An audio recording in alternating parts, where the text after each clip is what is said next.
Should you care about SEO in 2024? Today, Kevin Wiles explains why you absolutely need the resilience that organic marketing brings. All business owners can agree that the goal is to make the customer journey as seamless as possible. Today, Kevin explains how to do that and how to drive more organic traffic to your website.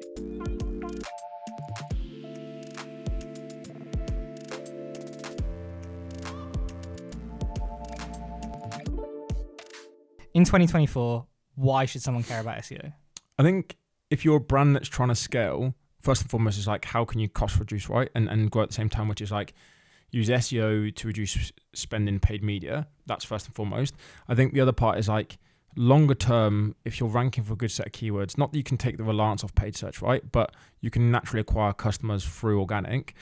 I think as well, from just an audience perspective, less people are clicking on paid because they're like, you don't deserve to be there. You just, a bank account is saying, hey, bid on this term. So I think that's why brands should invest in SEO. And you know, we'll get into it into the episode, but like the types of content and stuff people now want to absorb, you can't get there through paid per se. So I think like that's why brands should take more effort on like what SEO is and why it's important and that sort of stuff. I think that's a great point. I think it's the big one for me is like, yes, you have all the benefits of like ranking for those top line terms, but a very solid paid strategy is probably only focusing on those top line terms. So in the buyer's journey of like awareness, consideration, decision, they're probably lower end of consideration into decision. You're missing out on that whole awareness piece that like it doesn't make sense to bid on, right? If someone's searching like a why is this or how come X, I get why people wouldn't pay to show to that. bid on it. But organically you can cover that off. And then you get people in through newsletters. Yeah, and that's what customers are going to search for, right? Usually it's I've got a problem and I need a solution, and that is an informational query that gets them to that point. But to your point, unless you've got, which most people don't have, that like residual budget where you can go and bid on those informational things, they're just going to focus on the bottom of the funnel stuff, and therefore you are literally missing the whole consideration phase of like, why do you need this product, what is it good for, etc. So I think that's why SEO is going to become more important this year as well, and particularly just like in the US specifically, with the election coming up, most brands I've spoke to year on year see a massive spike in the average cost per click, which means they can spend, well, they have to spend less, and they're getting less traffic. And it's like, well, they still need to grow the business. So how do you get that stuff? And the only way then is SEO, right? We just had Nick Crawford on speaking about email marketing, and the final question we asked him was about like, what does the future look like and how can you thrive in the future? And he's actually like strip it back down as like, just do the basics really well. And I would agree with you that when we've worked across bigger clients, it's a case of process, basics. It's not chasing anything fancy. No. It's doing those basics really well. And I think you said something earlier on the smaller side of things, which I think is quite important that gets missed, is like there isn't that question of like how big is the addressable market here, and I think that gets missed a lot. Yeah, 100%. And I think, or it's the like, I think sometimes people forget that like, hey, if I rank number one, there's going to be like the floodgate's going to open. I'm going to make so much money. It's going to be great, without actually understanding like, is there actually people searching for that? And in some instances, like, you know, I've had like SMEs come before, and like SEO probably isn't the best route, and that's probably because like your customer isn't on Google, they're on Facebook, or you can get a better return from paid search because SEO takes long, for example. And I think the other part is like really then trying to understand what is your opportunity, and because like some SEO tools, not all of them, is like they're quite convoluted and hard to use. It's the interfaces aren't that easy to just go, this is my keyword, spit me back everything I need to know. And then even if it does, it's like the average SME is like, or scaling person is like, what does that data actually mean? And I think the one thing I always said when I was at Halfords, and like I'd log on Twitter and people were like, SEO at Halfords sucks, like blah, blah, blah. But it's like they miss all the context. It's like, hey, we could go and fix that thing in SEO, but in doing that, we can't do click and collect delivery that drives 5x more money from the business perspective. Whereas like with SMEs, it's like, here's a load of keywords. It's like, what do I do? Like, how do I then, what's the action to take? And I think there's a lot of those tools and the insights and stuff just miss that like the so what piece. But yeah, most of it has been just process education. And then on the SME side, it's just, I guess a lot of education still. It's like, people don't want to also be like, why do I create that bit of content? What's the benefit? It's like, because that unfortunately is what Google wants. And then although you're trying to play to what the customer is searching, the pain points and all that sort of stuff, it's like, unfortunately in today's day, you still got to, at the moment, do what Google's got doing, right? Like, I saw last night, ChatGPT's just released their search engine competitor, and TikTok's obviously grown in demand and stuff. And I do think that, like, back to your point about BAU, SEO fundamentally hasn't changed since like when I started. Okay, some of the tactics like white text, white background, like manipulation sure has, but like good solid technical foundations, does it load fast, etc. That's great for the customer. Do you have the right page and content, and then build some links from related stuff?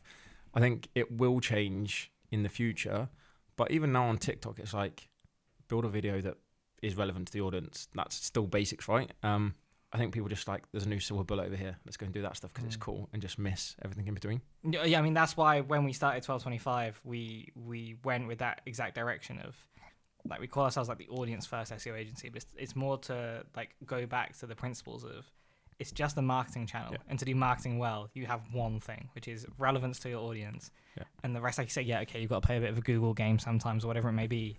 But even they're optimizing for the same thing, which is they need to provide the best customer experience possible. Yeah. And if we just look at everything through that lens, it sounds really basic, but it's going to be how you get the most success. Yeah, and like you don't have to see, like, obviously the UK is slightly far behind in terms of what Google is testing, but like the amount of backlash they got for like some of the AI rollouts they did earlier of like just how bad it was. To your point, like they're still trying to provide the best solution to the customer. They're still not getting it right. Like, and more times than not at the moment, they're getting it more wrong than they are right. But like, I do think you're right. It's like the example I always use is like, I remember when I was a kid, I used to go into Brantano or Clark's, the shoe store, and you'd go in and you'd be like, what shoes do you need? You'd be like, I don't know. Like, I'm 4 or 5. Like, you tell me what shoes I need. And then they'd measure your feet and do this. And that's the stuff I try and take online, is like, what's the pain point of what someone is trying to do? If it's like, I don't know, if it's trying to buy a mountain bike, what do you need to know or educate that customer that helps their buying decision? And then build content around that. And then they'll come back to the category page. Then they can refine it, which is like CRO, etc. And then they give them the product page and convert. It's like people just try and complicate it or make it really complex. For like, I've got a client at the moment where their conversion journey is so long that we get them the traffic, but they're like, no one's converting. I was like, because 70% of your audience is on mobile, and to convert, they have to fill in like a form that's 100 fields. Like, no one wants to do that on a mobile. Like, just change it, make it easier. And then once you've got their number or their email, you can engage with them, build that rapport, build the information you need. But like, just make it easy. So let's go back before we go forwards. Very simple question here. What is really good SEO, and what does it look like? Well, that is a good question. I think for me, really good SEO is something that in some regard isn't like, you're not worrying about the next Google update. You're not worrying about like the helpful content stuff or the like core broad updates, because you've built something that is like foundationally stable. And sure that, you know, unfortunately, the bad tactics still work, and that's something Google's got to fix. But I think what makes good SEO is like really understanding the audience. So like, it's not just about driving traffic, it's about like sales or leads, whatever that customer, that site needs to do, and something that is sustainable. Like, if you're having to do like link cleanup still, probably shouldn't be doing the work you're doing, because that's not what you need to do. And that's literally, I don't think it's any more complex at a high level than just build something that is useful, stayed within the sort of parameters that Google gives you. The caveat to that is like Google moves the goalposts every other day at the moment. But yeah, I just think that is like, if you look at some of when I first started Halfords, they genuinely hadn't really done any SEO, right? They'd got an adaptive site, a separate mobile site, and a desktop, and were still, even with all that duplication and massive crawl bloat issues, they were still ranking in 8% of cases like 1, 2, or 3 for all their broad search terms, because they've got the right page titles, the right content on those things. Yeah, sure, they've got links and they get those links for fun because they're Halfords, but like, that's still one of the foundational pillars. Like, it just doesn't change. And I think people are just trying to overcomplicate something that is like, build something that just lasts. Like you would a retail store, right? You wouldn't do some shady stuff to get customers into the retail and then hope to be there in 10 years, because you'd probably get shut down. So like that's perfect framing for the next section we want to go on to. So let's say we're, like, I'm sure a lot of our listeners are, so they're 12 months in, probably that we'll go specifically for e-commerce. Yep. So 12 months in, running an e-com store. That e-com store, and I believe rightly so, has probably spent that first year growing through social, through paid media, so a lot of paid ads. But you now have to get to that next stage of maturing, which is firing in some resilience into the business. And most people go, okay, how am I going to do that? We need to get focused in on our organic, because if the paid goes away, we've still got that foundation of the organic. Where do you start? We'll get back to this episode in a minute, but right now I want to talk to you about the business we're building, 1225. We get it. SEO has a reputational problem. That's why we believe in stripping things back to basics and driving real results for your business. At 1225, we're the audience-first SEO agency. We believe in centering our content around your audience's pain points and opportunities. That's why we're more than just an SEO agency. We produce video, we produce social media content, and we even produce written content to help drive results for your business. Look, here's the dream scenario. You're going to press pause, you're going to go to the description, drop me an email, then you're going to come back, press play, and we're going to get back to the episode. Probably for me, two things. One, understand what keywords have driven users to the site from that paid data, right? That's previous sales, previous information you can use, and then understand if you've actually got something that matches that truly. Like, obviously, when you're driving it from a paid perspective, it's slightly easier because you can force them to that entry point. But the classic is like, let's have a category page that's about shorts and skirts, for example, because it's a nice summer collection. It feels on brand. Then go and look at Google and be like, hey, Google serves two very different pages for each. If you actually want to scale and rank for both of those and get organic, you've got to separate that content out. But use the paid data to inform that, and then start to build out your roadmap from a like commercial perspective. Like, what collections could you expand further? Which may be things like, let's use an example. They sell cars, and in that they are like, cool, we want to rank number one for cars. You're like, cool, that's aspirationally super hard. But what do you sell? Do you sell cars, like, i.e. every car, or do you sell like Lamborghinis? And if you sell Lamborghinis, build a Lamborghinis page. And then if you sell, where my car knowledge is going to fall down, but if you sell like Lamborghini Huracan, for example, like, cool, the next one is Lamborghini Huracan page. And it's like, is there actually volume that is much lower that's likely to convert of like the type, the style, the interior, the exhaust tips, etc. Understand that customer and then build the pages or the listings around that stuff. That is how you can get the commercial piece like nailed off, grow that side. And then I think it's about what are either the pain points of a customer that might lead them to a product. So like brain fog at like 2 p.m, it's like, cool, if you're selling caffeine products, it might be like, this can give you a boost, or it might be like desk lighting might make your eyes feel fatigued. So you build an article, you answer that problem, and in that conveniently is like, here's some things you can do that relates to the product. That is then just ask the people in the business, right? I think most founders start that business because they understood the problem and they were like, I'm going to solve this myself. And then in doing that, you'll know most of the pain points to go and address that with content. And then standard SEO process kicks in, right? Like, go and do the research, understand that stuff. And I think that's where like I'm specifically seeing more niche, I say niche, but like more siloed SEO tools come to market that are better than some of the stuff like SEMrush. And while those tools are great, things like Keyword Insights, for example, you can feed it a keyword, it can give you all the related keywords, it can then tell you, hey, don't build 2 pages for that same keyword because it's going to cause keyword cannibalization. And it can kind of like, to that point at the beginning of the call of the podcast, it's like, it can help guide you through that process of what content to create, and then that makes it easier to build that roadmap and stuff. But I think just that. Just build out what the customers want. Like, you can find some really interesting stuff in the paid data as well. So we've got a great example. A client of ours, they sell dog, cat, and like broader pet like intolerance tests. So there is a fundamental difference between an intolerance and an allergy.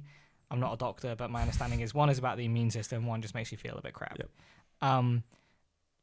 And all of their conversions from a paid perspective, like, it was driving a lot of revenue. Let's say $250,000 a month.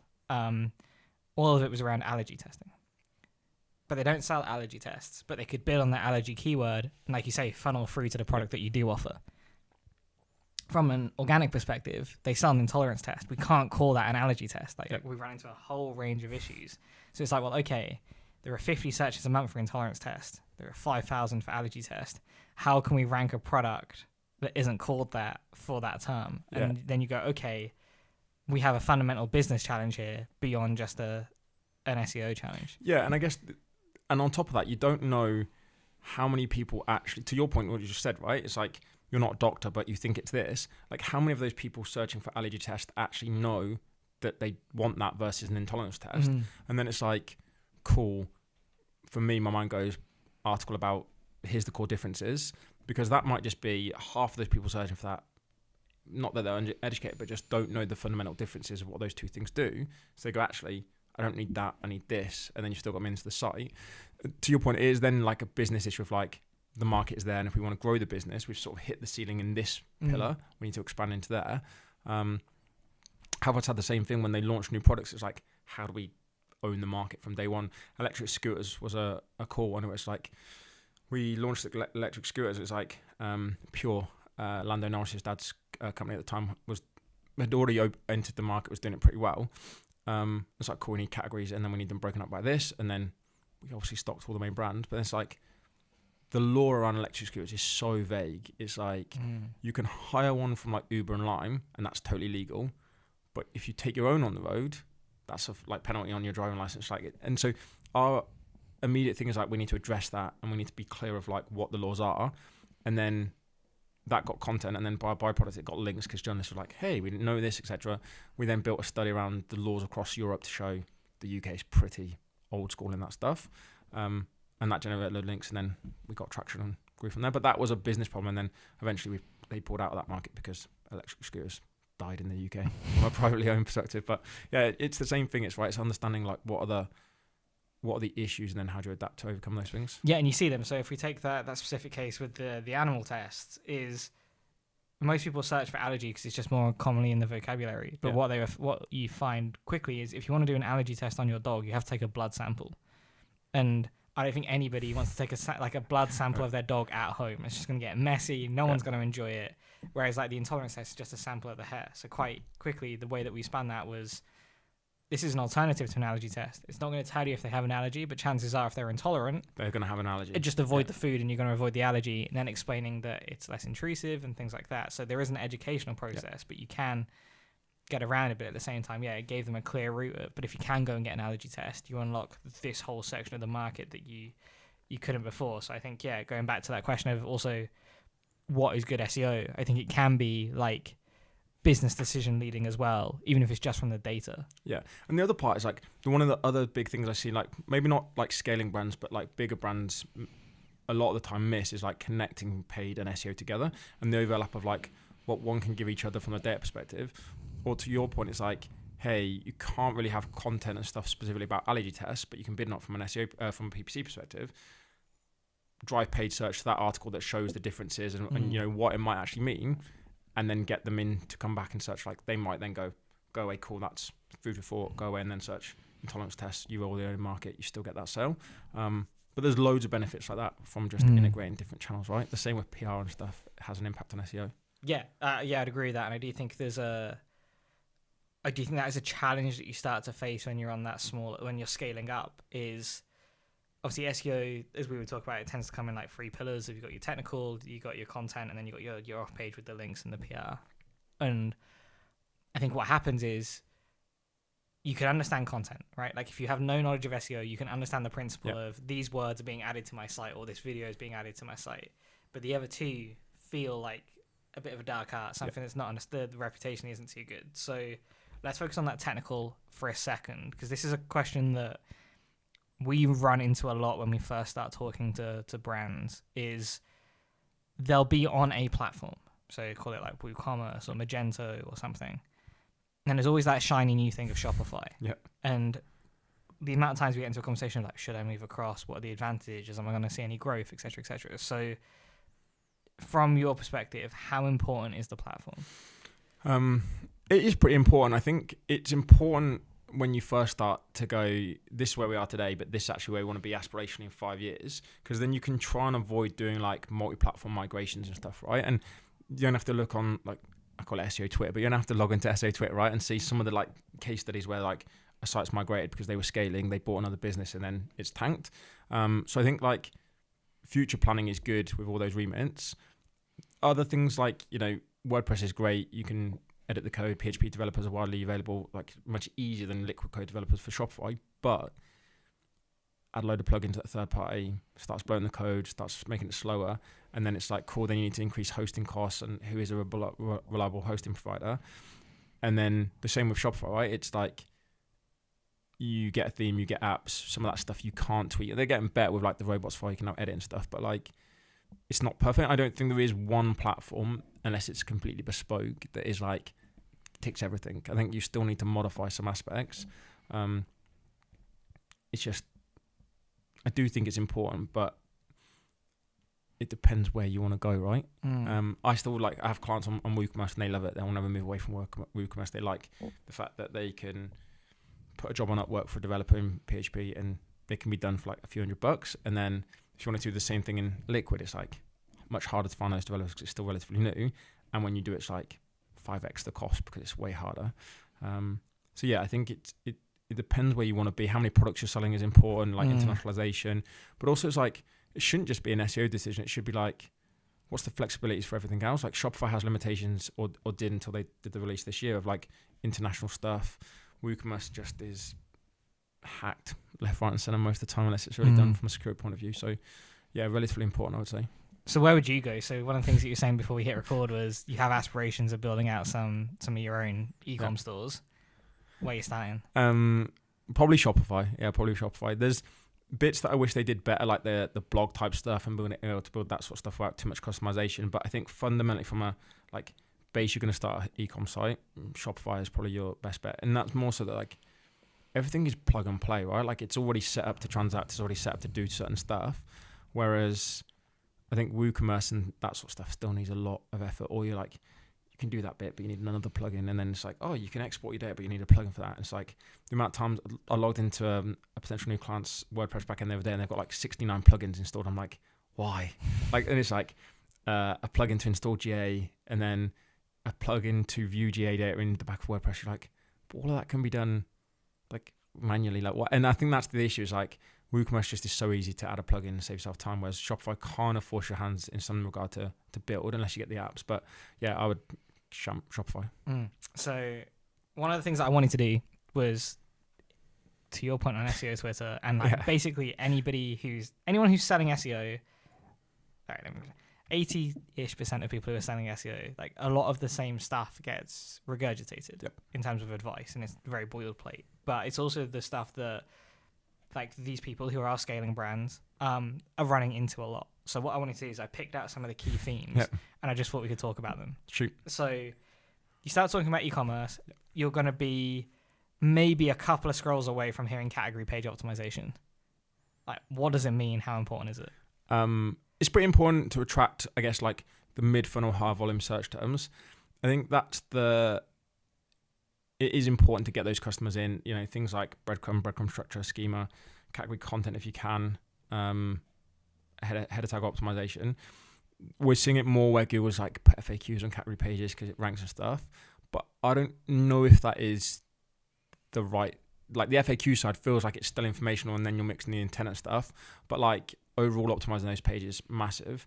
And actually understanding the segmentation, right? Back to the point earlier, it's like, have dedicated category pages for like each product type.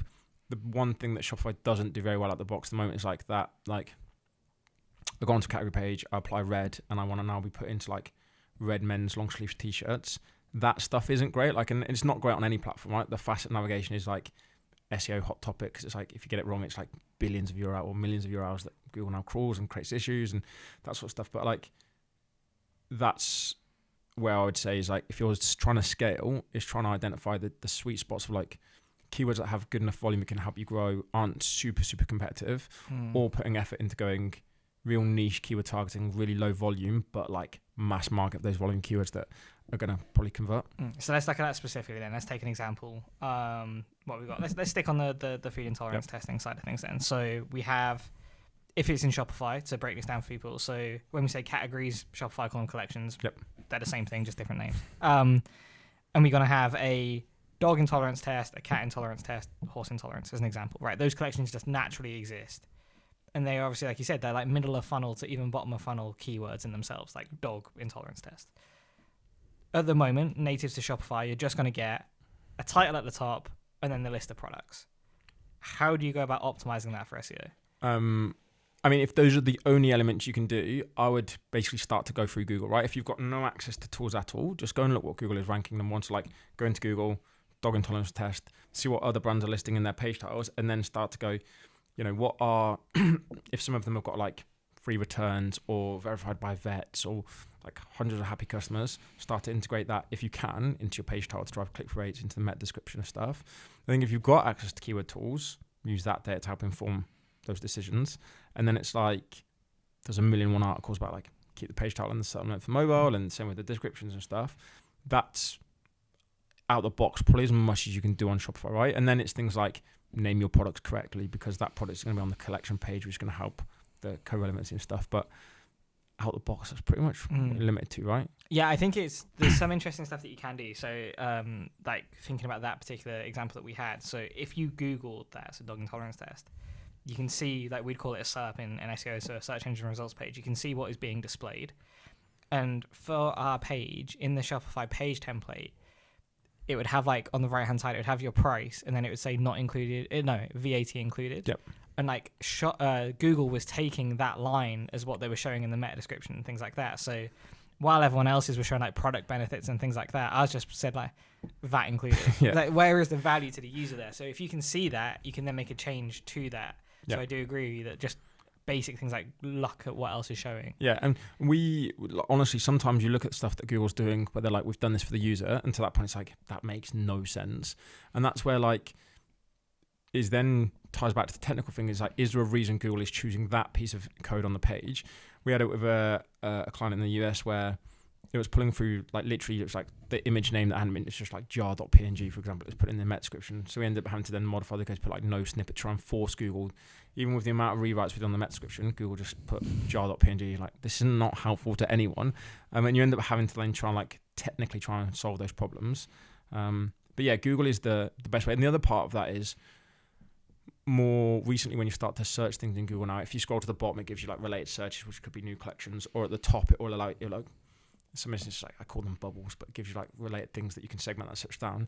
That's a great way then to say, hey, you could go and build another collection that is better to this, because that is technically based on user data, so you can then see how to refine it and then build new collections, merchandise those correctly.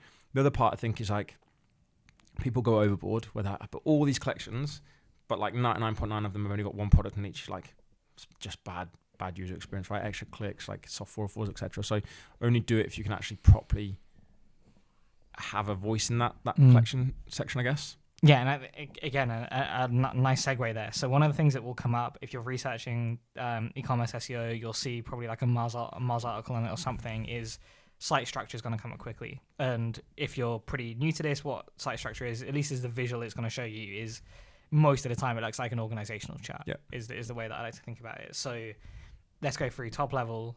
What is site structure? What does a good site structure look like? Yeah, I mean, on Shopify, the caveat is like you're pretty limited, right? Because that's going to be my follow-up question. yeah, you're pretty limited because you get like home, you get all the collections sit off the root unless you modify all the code. So it's like home, collections, and then the collection name. And then they have like, once you fix the base level technical issue where to do canonicals, you then usually have home, products, and then the product name off the root. And then you have like pages and then so on and so forth. I think if you're not on Shopify and you're building a custom thing, is like what pages are relevant to each other. So like, let's go back to a bike example. You might have rootdomain.com/bikes/ the type of bikes. And then you might even go past that as like bikes, mountain bikes, red. Or you might go mountain bikes, 18 gears, for example, because that's a query. That's ideal because it's like they're all linked together. They're all relevant. That's the downside of Shopify at the moment, right? You can't go into like t-shirts and then say, I want collections, men's t-shirts, red. Like that isn't possible without a load of code work. I think that if they can nail that in a couple of sprint releases, that'd be nice, but can't see it happening. And that's the ideal structure. But yeah, on Shopify, you're just limited. Yeah, I think so. Like the only thing that you can really do on Shopify is you have to play around with what we call like internal linking, right? So like basically internal linking, if we're keeping it real basic, is where are your links pointing to, and you just create a hierarchy. So the more links in, probably deem that as the structure. And if you again think about the organizational structure, that's how it would be achieved. But it is quite limited. Now the next thing that you're going to see, if you're really getting into this, is you're then going to start to see some horror stories that come up quite a lot. And most of the time, they tend to come up around probably the broader topic that we've been speaking about, which is you've started on one platform and you're moving across to another. In SEO, we'd call that like a migration. What are the common mistakes you see when people try and do this? Planning and process. Like always plan and process. Either, when I moved back from New Zealand, I went and helped a brand do a migration. Like that was the pitch. They was like, hey, come in and help us do this. I was like, of course, I'm a pretty cool product. They were trying to be a challenger brand to someone in the bathroom industry. I was like, cool. So when did the migration like actually start build? They're like 18 months ago. They're like, oh, we're due to go live in April. At this point, it's like February. I was like, next year. They're like, no, April this year. I was like, there's going to be some issues here. More so that like developers are great, but there's always going to be stuff from an SEO. It's like, I want it that way, not this way. And that then inherently got pushed back because you then have to, everyone's excited for the launch, but then you have to really be the bad guy and go, this is the impact to the business if we don't do this. So yeah, process, planning, understanding, or like too many people not using data to make those decisions. Like, we should combine these categories because it sounds nice from our brand perspective. And then you're like, you've just dropped 25% of your traffic. Yeah, and the product naming, you said that earlier as well. Like, we see that a lot. Again, we can take an example just because it's fresh in the mind is in the US, the word is sensitivity. In the UK, the word is intolerance. Yep. So if you name all your product sensitivity in the UK, no one searches for it. You're instantly on the back foot versus everyone else. Yeah, and that's a really good example. I was doing some stuff with a sneaker / footwear brand that wanted to move into the UK, and as in doing that, I needed to do a site migration.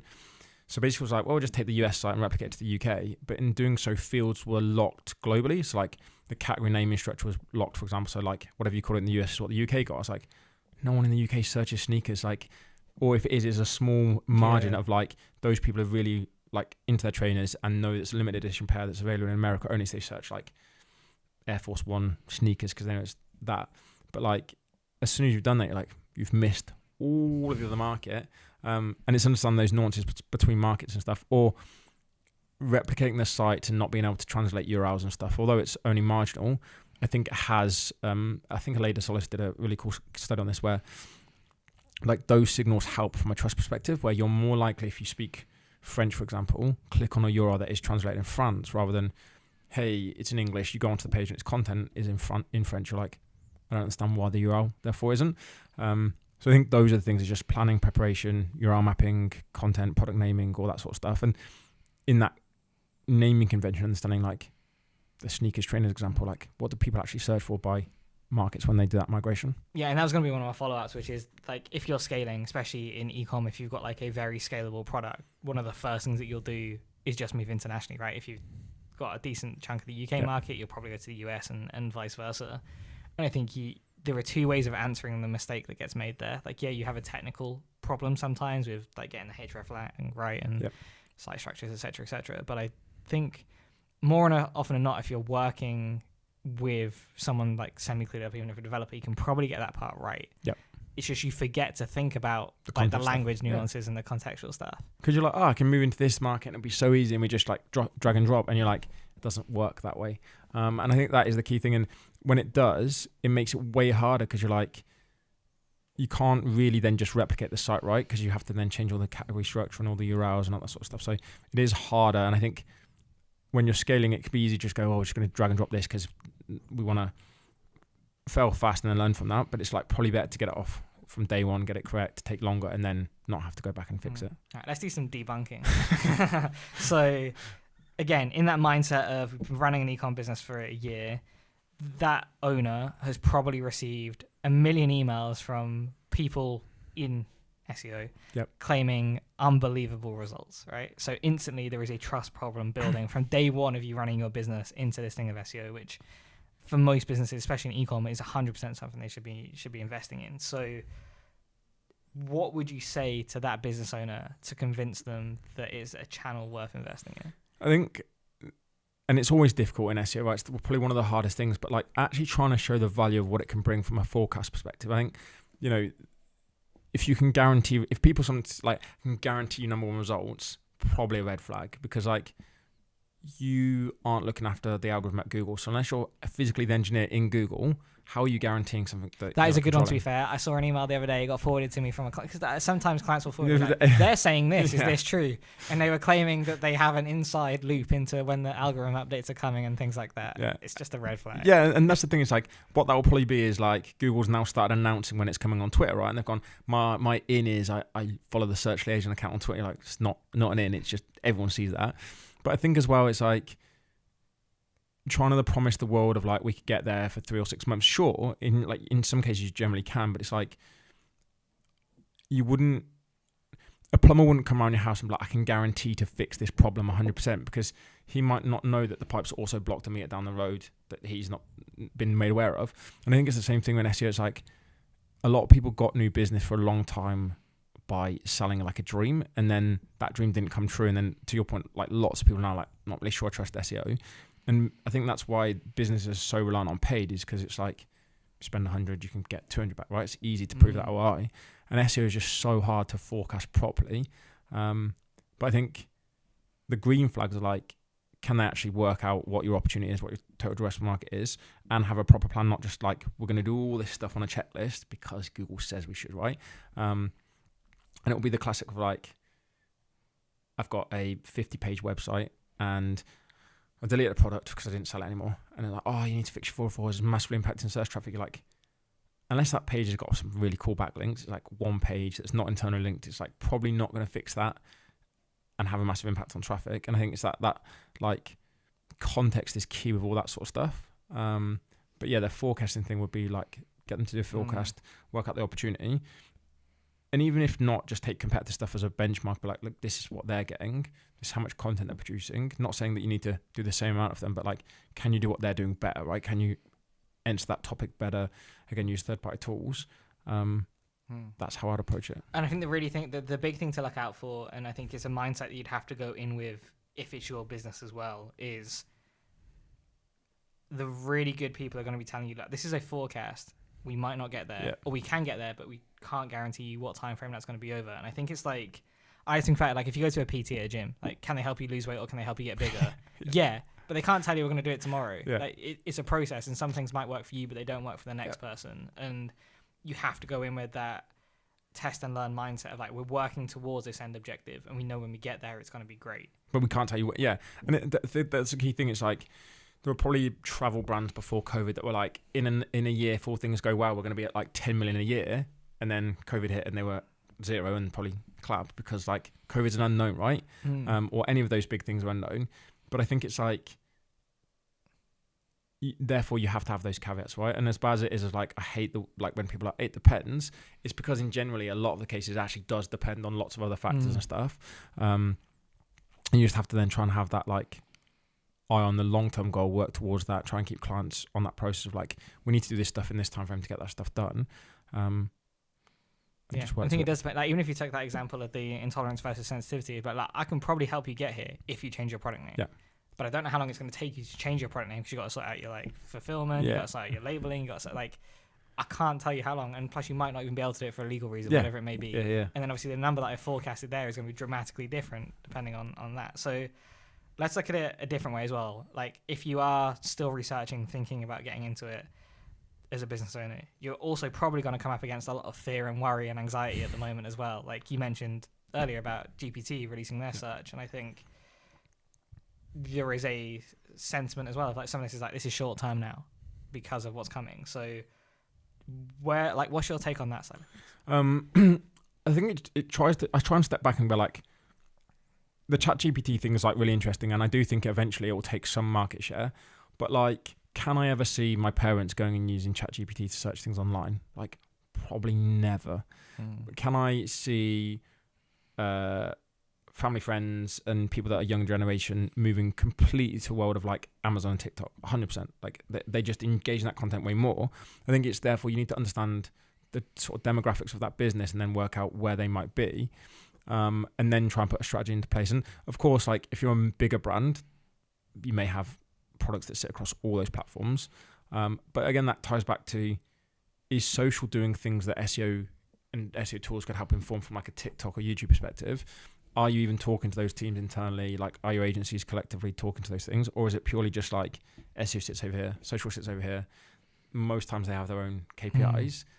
That long term probably won't work because they're going to doing different things. Yeah, I think it's interesting as well. Like, from what I've seen of the demo of the GPT search, it's the same search experience now. It's like you type in a question and you get a list of answers back, essentially, which is Google, right? Like, I don't think the problem, not a problem you have, but like, there is an entire generation now that are so like in sync with a way of searching. Like, it's going to be very difficult to change those search behaviors. And then, like you say, like my parents, like they're of an age where they're still very much in employment now in more like senior positions, because like the way that like progression works. It's like, maybe have interacted with like Copilot on Bing and things like that. Like, it's such a huge landscape of change still to happen that Can you be an early adopter of some of these things and win?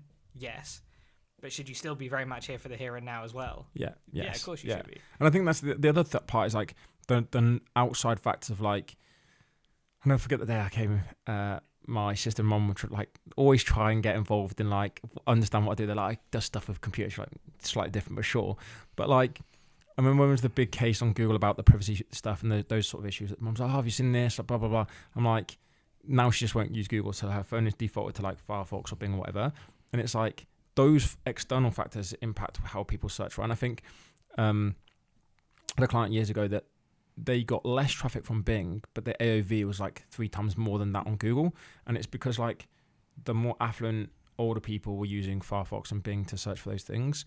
And they were like, we should go and invest in Bing, make sure we're ranking on Bing better than we are Google, because get less traffic, but it converts better. So I do think you're right. It's like the here and now, but also having that on, like, are those things working? I think someone started saying the other day, like I think it was their partner, does loads of plumbing videos on TikTok, for example, and gets loads of leads from it. But I'm like, that's so niche. Like, it's probably maybe like 1 or 2 people that are like at home being like, I don't know, bath won't load or like the tap's dripping or whatever. And then they just go on TikTok because they remember that person because the actual audience and engagement is better. But I think most people would still just go, I need a plumber, Google it. Here's the local ones, call them.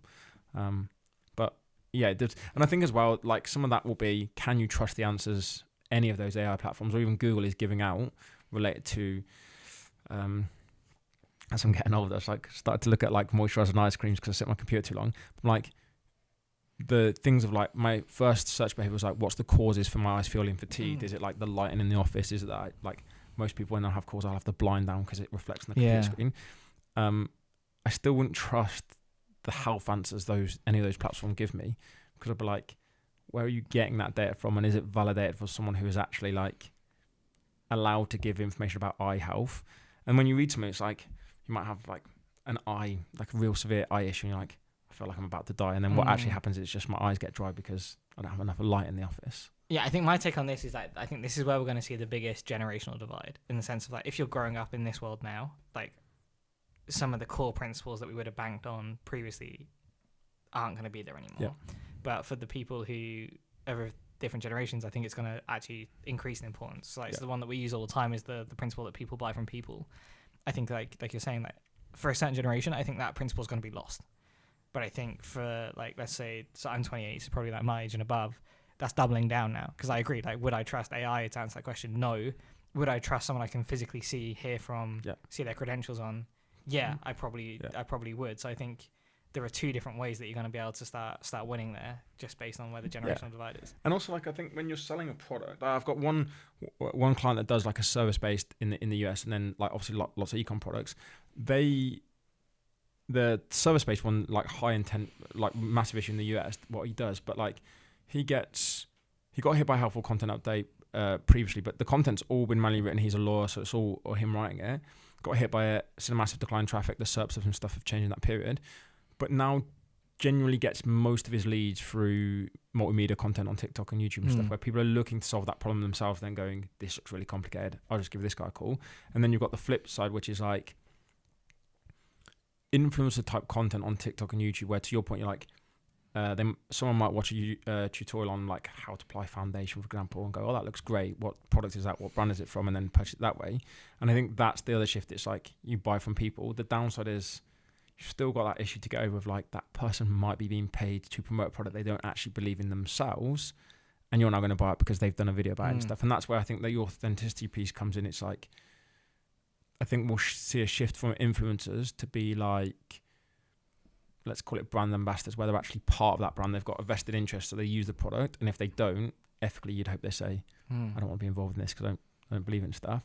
And those people, I think, will win. But I think that's why TikTok will see that uplift, because people buy from people and it's easier.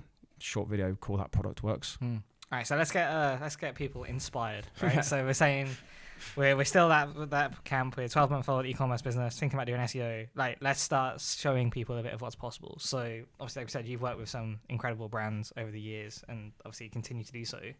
Give us some like insights into some of the biggest success stories. So probably one of the biggest success stories was a CBD brand in the US. Obviously, massively competitive industry. they came on board as a client. They were struggling to get traction. And what we actually identified is like, it's really volatile. So like you'll have people, compared to brands, building bad backlinks to their site to be like, we don't want you to rank number one. And the biggest success we had is actually understanding all the reasons to why someone should take a CBD product, and really actually like not just creating high level stuff of like CBD for this, but like the conditions as to like CBD can help with like skincare, can help with like sex drive, etc., etc. So like really going granular on each of those and then owning the topic. We then managed to get them to basically not rank or not focus purely on ranking for that high term of just CBD gummies, and actually trying to pivot away of like, these keywords all have lower volume, target those. They 3x their revenue year on year, which is pretty cool. Obviously health foods, just because it's health foods, right? Like as bad as it is, it's like you could build a data campaign of like the electric scooter things, and it got links for fun because it's health foods, and therefore their portfolio just went up and stuff. And then I've helped a couple of brands in the UK, so I did some stuff with Tappy Carpets before, helped them migrate and stuff, and then essentially start taking market share away from carpet and white and stuff, which is pretty cool. They're all, I guess, like lots of them are different reasons for like being successful. Like when I was in New Zealand, I helped a brand do like 96 CCTLDs into one domain, which was good and bad. And that wasn't from an SEO decision. That was like, hey, we can't control what that market is putting on their site. Process wise, we need to bring it all into one central market and do that piece. That was a cool project, but not for growth, but just for like operationally the business saved tens of thousands of pounds with less staff, etc. Which sounds terrible because people lost their jobs, but yeah, so those sort of things. So probably the CBD one, just because it was so competitive. What I like about it though, like if you think about like the commonality of all those things that you mentioned, is you could really strip them down and be like, what did we try and achieve here? And you did it by, I would imagine, the same things, which is tap into what the audience is searching for. Where can we add our value? Let's deliver content there. Of course, there was going to be some technical pieces around that to make sure that you could, but fundamentally your job was the same across all of those, and they achieved success in different ways. And it always comes down. Well, there's a massive thing at the moment. It's like, what is success in SEO? Because I think a lot of people are like, we drove 30% more traffic. It's like, cool. Like, did that come from a blog article about like top 10 stuff which was relevant? And I think it's like, that's the one, I guess, industry maturity thing that a lot of people need to have, is like, it's actually should be about revenue. Like it's the same with in PPC, they go, yeah, we're clicks and impressions this, but usually it's like when they report, it's like revenue and ROAS. I think that's where SEO needs to get better at that stuff. And it's difficult because like GA4 sucks first and foremost, but like the other part is it's like lots of people want to be like, let's build a load of blog content, and it's hard to then in some instances put a proper like, what is the ROI of that blog content? Yeah, so I think that we had a client like that in the US, so florist based in the US, and the thing that we used to butt heads on the most is we would want to claim success for organic traffic as a whole, and he'd be like, yeah, but you've only worked on this specific thing, and it could be like a blog on like the different types of roses there are or something like that, and he's like, how can you claim this is attributing to global like site wide revenue growing up? So like one thing that we did there that worked quite well is, if you want to test in the short term, pick a specific section of your site that you know is driving revenue already, only do SEO to that, and is there a positive trend here in performance? So like for them, they had a bunch of like locations pages. So like, let us just optimize those location pages, and we'll only report on revenue for those pages, and we'll be able to see a bit of a like direct-ish impact. And I think the other thing, so when we speak about email with Nick, he said something quite similar, which is that not all emails should be measured the same. So like you might be sending a newsletter versus an offer email. If you're reporting both of those on revenue, one's going to be, you're going to say one of them sucks. I think it's the same thing, is that like at some point in SEO, you're probably going to be doing some brand building, and at some point you want to focus on conversion, and understanding why you're doing SEO first is probably going to be the thing that settles you the most. Yeah, and I think it comes back to the very first thing we spoke at the beginning of this, is like, you could drive lots of traffic to blog content, right? Which immediately doesn't, unless you've got products integrated to that, and like the quick shop from Shopify, doesn't immediately have value, right? But it's like, what if you could get 1,000 users to that site, of which 600 sign up to your newsletter? There's then in your CRM system that you can retarget and you can email capture. Like SEO is a different value at that point, because it's not revenue, but it's like brand loyalty, customer engagement, like longevity and stuff. And it's like, most of that is missed in reporting and stuff. And then when people are like, well, why not just do paid search? Like, well, you've missed all the touch points of what SEO is helping to do right now. And that's where reporting needs to be better. So like most of the reports I do aren't just SEO reports. They're like all channels and our contribution to those channels. And like we try and track everything from like newsletter signups from organic, and then see that over time. Or if it's a subscription business, it's like the value we bought for that month was X, but lifetime value of that customer is Y. So actually it's like, it's not that figure, it's this combined. Because they might have a low price point, and then it's like, yeah, but that customer stays on for 2 years and that price point per month is like £100. So over the time, the ROI is like X amount better. What are 3 quick wins any e-commerce store in a could implement? I think if you've been in an existing site already, use Search Console data and paid data to identify new opportunities to expand into. Retweak page titles and meta descriptions, like it's an easy win. There's always a click-through rate optimization and benefit. And then I think the other one is probably go and look at, like at that point, you've probably been using influencers, or you've probably got some sort of PR campaign, or there's some product stuff. Going and doing some outreach to just get product placement or category placement or some industry expert comment placed somewhere that can build some authority. But there's so much value I think people miss by just looking in Search Console and paid data just to expand. It's like, go and look at paid and say, this is driving the most traffic and revenue. We don't rank anywhere from an organic point of view. Put effort into focusing on that, and then commonly build blog content and stuff around it. So we spoke a lot about like other people. For you personally, what's the biggest lesson or the most valuable lesson you've learned in your, like, I guess, career in specializing in SEO? A lot of the time, the people you're talking to don't understand SEO. And I mean that by, we talk about 404s and canonicals and site speed and rendering and all this sort of stuff. Most of the time, that person doesn't care. They just want to know, problem, you fixed it, I've made more money.